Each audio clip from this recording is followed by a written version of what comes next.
सभी संतों, गुरुओं, महापुरुषों को नमन करते हुए आज 6 दिसंबर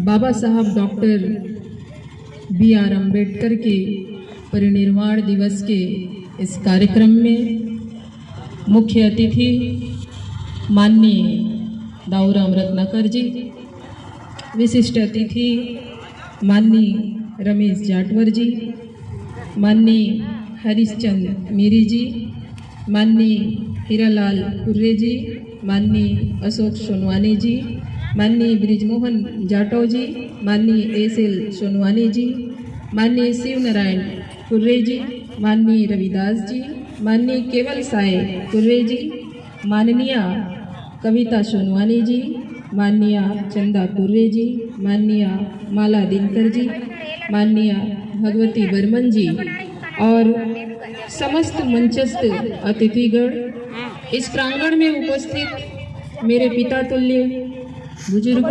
माताओं, मेरे भाइयों, मेरी बहनों, प्यारे बच्चों, बहुजन समाज के सिपाहीगण, आप सभी को मेरा सादर जय भीम।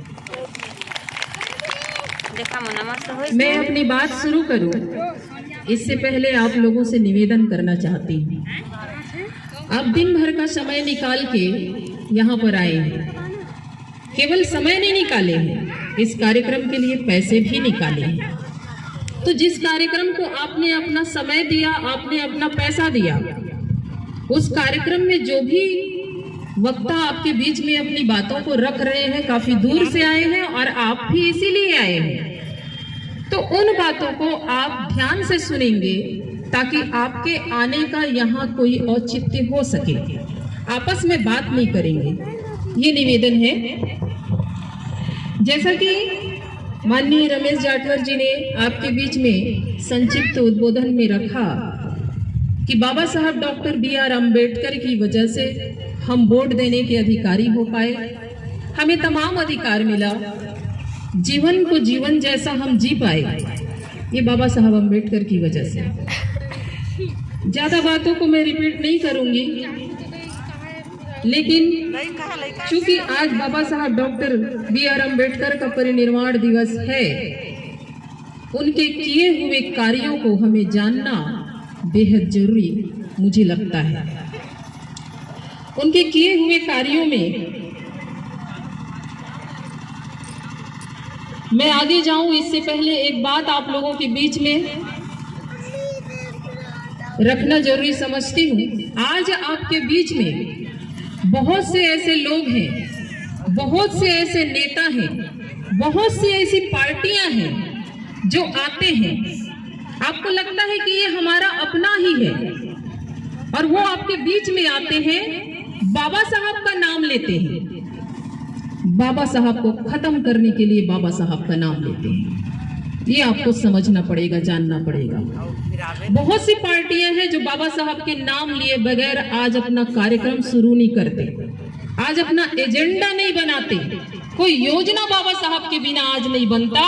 वो इसलिए है कि बाबा साहब का नाम लेकर के वो बाबा साहब के किए हुए कार्यों को एक एक करके खत्म कर रहे हैं। ये आपको जानना जरूरी है। जैसे कि आप समझेंगे, अभी भूपेश बघेल बाबा साहब के लिखे हुए संविधान की बदौलत एक कुर्मी बेटा, एक ओबीसी का बेटा छत्तीसगढ़ का CM बना।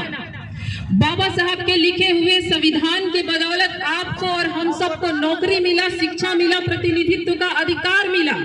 लेकिन CM बनने के बाद यही भूपेश बघेल आज सबसे पहले बाबा साहब के लिखे हुए संविधान को और बाबा साहब के दिए हुए अधिकार को खत्म करने का काम कर रहा है। आप सबके नॉलेज में आया होगा, 16% आरक्षण जो शेड्यूल कास्ट के लिए तय किया गया है, उस आरक्षण को घटा के उसने 13% कर दिया। आपको और हम सबको ये कांग्रेस वालों से, भूपेश बघेल से सवाल करना होगा, किस बेस पे उसने 16% आरक्षण को घटाया है, जबकि छत्तीसगढ़ में अभी तक कोई जनगणना नहीं हुआ। जब जनगणना हुआ नहीं तो इनको 16% नहीं देना है, ये किस बेस पे उसने तय किया? ये सवाल आपको और हमको करना है आने वाले 2023 के चुनाव में। चुनाव में सवाल जरूर करेंगे, लेकिन उससे पहले इस आरक्षण की लड़ाई में आप सबको अपनी 100% भागीदारी आपको देना होगा, तभी जाके हम इसको बचा सकते हैं। तो ये उदाहरण है कि बाबा साहब का नाम लेके वो आते हैं, लेकिन बाबा साहब को खत्म करते हैं, बाबा साहब के दिए हुए अधिकार को खत्म करते हैं, संविधान को खत्म करते हैं। आपके बीच में दिल्ली का जो मुख्यमंत्री है उसका उदाहरण कि बाबा साहब का फोटो तो लगा के रखा अपने ऑफिस में, लेकिन बाबा साहब के दिए हुए आरक्षण को धीरे से वो भी पंजाब के अंदर खत्म करने का काम कर रहा है। अगर आप लोगों को नहीं पता तो सोशल मीडिया के माध्यम से आप लोग पॉलिटिकली एक्टिव होइए। आपको अपने अधिकारों को बचाने के लिए राजनीतिक रूप से सक्रिय होने की बहुत ज्यादा जरूरत है, नहीं तो आप अपने एक एक अधिकार को, पढ़ने लिखने के अधिकार को, स्कूल के अधिकार को, अस्पताल के अधिकार को, लाइब्रेरी के अधिकार को, जीने के अधिकार को, जमीन के अधिकार को, व्यापार के अधिकार को एक एक करके आप सब खोते जाएंगे। आने वाली पीढ़ी के हाथ में आपको देने के लिए कुछ नहीं रहेगा। ये आपको ध्यान देने की जरूरत है। बाबा साहब ने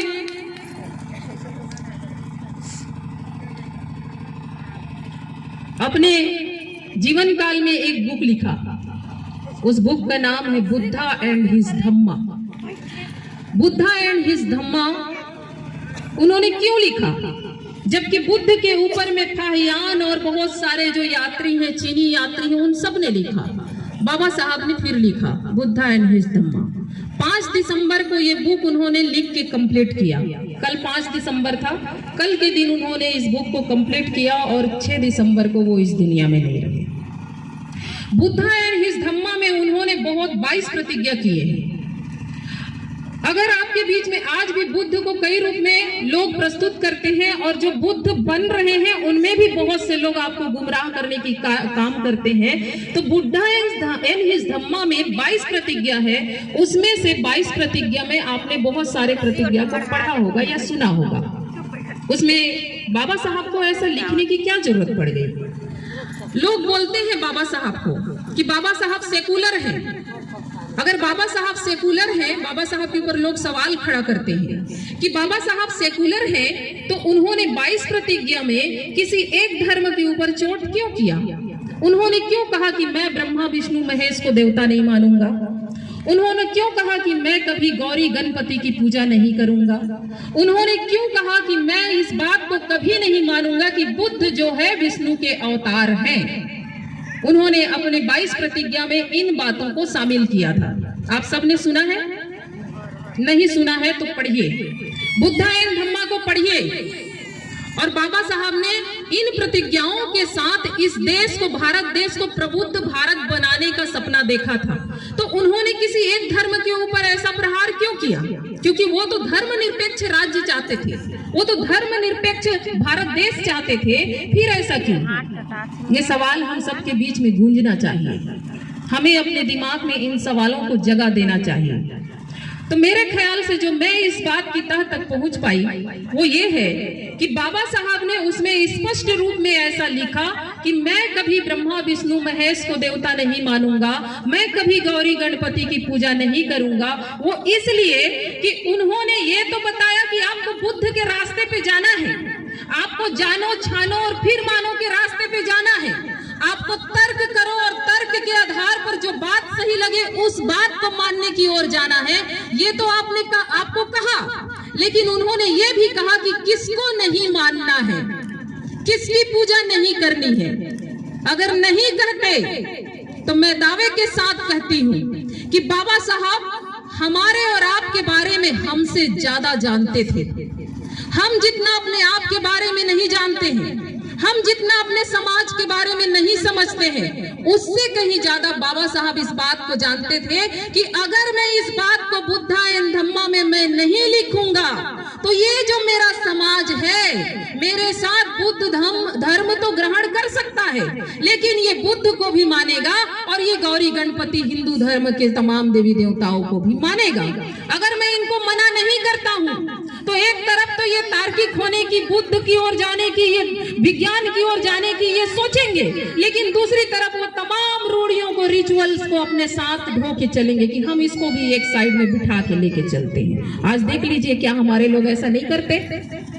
क्या हमारे लोग ऐसा नहीं करते कि एक जगह में बाबा साहब का प्रतिमा है, लेकिन वहीं पर हनुमान की भी प्रतिमा है, वहीं पर गणेश की भी प्रतिमा है, वहीं पर तमाम देवी देवताओं की प्रतिमा है। तो बाबा साहब सेकुलर थे, लेकिन ये जो समाज जो कभी गूंगा था, जो कभी मूक था, बधिर था, जो बोल नहीं सकता था, उस समाज के दिमाग को जगाने के लिए, उसे प्रबुद्ध बनाने के लिए बाबा साहब को ये बात लिखना पड़ा। क्योंकि जब तक आपके दिमाग में तमाम रूढ़ियों और अंधविश्वासों, पाखंडों का ये जकड़न रहेगा, आप कभी तार्किक नहीं हो सकते, आप कभी विज्ञान की ओर नहीं जा सकते। इसलिए बाबा साहब को ये बात लिखना पड़ा। एक चीज मैं आपको और बताना चाहूंगी कि जितने भी भारत देश में फ्रीडम फाइटर हुए, आप ध्यान दिए हैं कि नहीं दिए? आपको ध्यान देना चाहिए कि आजादी की लड़ाई में भारत देश में जितने भी फ्रीडम फाइटर हुए, उन तमाम लोगों को जेल हुआ, बाबा साहब को जेल नहीं हुआ। ऐसा क्यों? कभी सोचा आपने? जितने भी लोग आजादी के आंदोलन में शामिल थे, उस समय जितने भी लोग सामाजिक राजनीतिक आंदोलन कर रहे थे, लगभग सभी लोगों को जेल हुआ, लेकिन बाबा साहब को जेल नहीं हुआ। बाबा साहब इस देश के अंदर मनुस्मृति को जलाते हैं, लेकिन उनको जेल नहीं होता। बाबा साहब इस देश के अंदर ऐसी कौम जिसको मंदिर में जाने की अनुमति नहीं थी, काला राम मंदिर में लेके गए, प्रवेश दिलवाए, बाबा साहब को जेल नहीं हुआ। बाबा साहब जिस कौम को कभी पानी पीने का अधिकार नहीं था, नदी नाले तालाब से भी, उस कौम को पानी पिलाने के लिए महान सत्याग्रह करते हैं, बाबा साहब को जेल नहीं हुआ। बाबा साहब बहुत से ऐसे काम किए जो अंग्रेज एक्सेप्ट नहीं कर रहे थे, स्वीकार नहीं कर रहे थे, फिर भी बाबा साहब को जेल नहीं हुआ। ऐसा क्यों?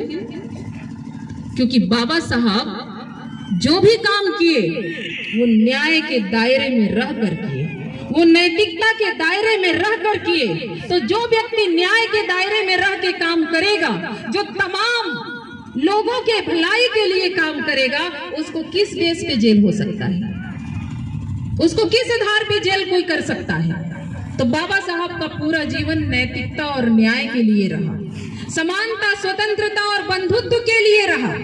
आप कभी इस बात को सोचते हैं कि इस देश में जवाहरलाल नेहरू को राष्ट्र का नेता माना गया, इस देश में इंदिरा गांधी को नेता माना गया, इस देश में महात्मा गांधी को नेता माना गया, राष्ट्र का नेता माना गया, लेकिन जो बाबा साहब अम्बेडकर, जिसको अदंका पूरा विश्व में बचता है, जो सिंबल ऑफ नॉलेज है, जो बाबा साहब अम्बेडकर न केवल महिलाओं के लिए, न केवल अछूतों के लिए, न केवल पुरुषों के लिए, इस देश के पेड़ पौधे, नदी नाले, हर जीव जंतु के लिए जिन्होंने सोचा, नहीं तो दामोदर घाटी का जो बांध बना है उसके लिए भी बाबा साहब ने सोचा। आप पुस्तक उठा के पढ़ लीजिए, क्या नदी, क्या नाला, क्या बांध, क्या रिजर्व बैंक, सारे सेक्टर में बाबा साहब ने काम किया, पूरे राष्ट्र के लिए काम किया।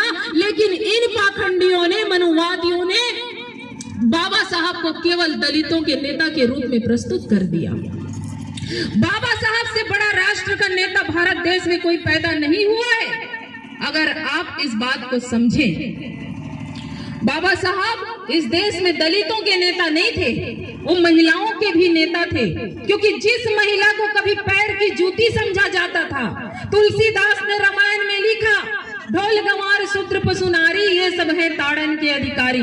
तो जिन महिला को जब तक ताड़ोगे नहीं, पीटोगे नहीं, मारोगे नहीं, प्रताड़ित नहीं करोगे, इनका उत्पीड़न नहीं करोगे, ये महिला कभी भी सीधे रास्ते पर नहीं चलती। ऐसा तुलसीदास ने रामायण में लिख के रखा है।